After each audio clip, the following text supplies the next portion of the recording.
ये election commission के ऊपर उंगली उठाने से पहले पीटीआई को अपने रवैये पे गौर करना चाहिए। अपना जो कानूनी तकाजा था क्या उन्होंने पूरा किया कि नहीं किया, वो कानूनी तकाजा पूरा करें। लेकिन मेरी ये ख्वाहिश होगी कि पीटीआई के बल्ले का निशान जो बैलेट पेपर पे हो, ताकि उनके लोग इंतखाबात में हिस्सा लें और हम इलेक्शन में उनको शिकस्त देकर आगे बढ़ें।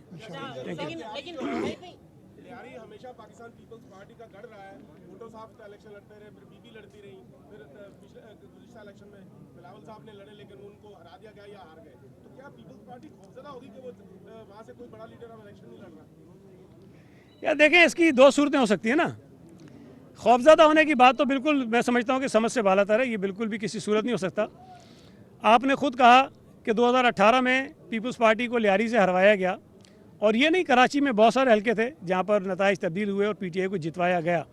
लेकिन हालिया जो बल्दियाती इलेक्शन हुए हैं उसमें जो नतीजा लियारी से आया है वो नतीजा हैरान कुन है, और पाकिस्तान की तारीख में कभी इतना ज़बरदस्त नतीजा पीपल्स पार्टी को लियारी से नहीं मिला।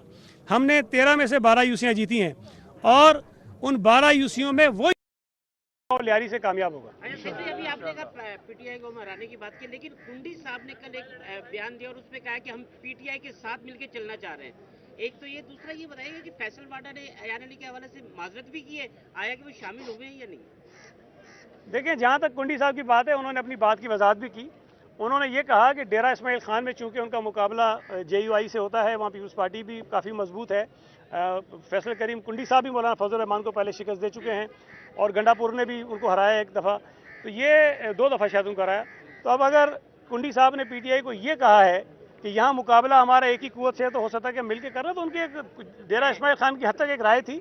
अब मुझे नहीं पता कि पार्टी उस पर क्या फैसला करती है, लेकिन अभी तक पाकिस्तान पीपल्स पार्टी का ऐसा कोई फैसला नहीं है कि हम पाकिस्तान तहरीक इंसाफ से कोई इंतखाबी अलाइंस करेंगे।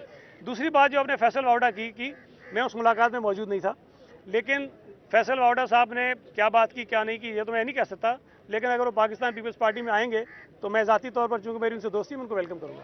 Thank you ji.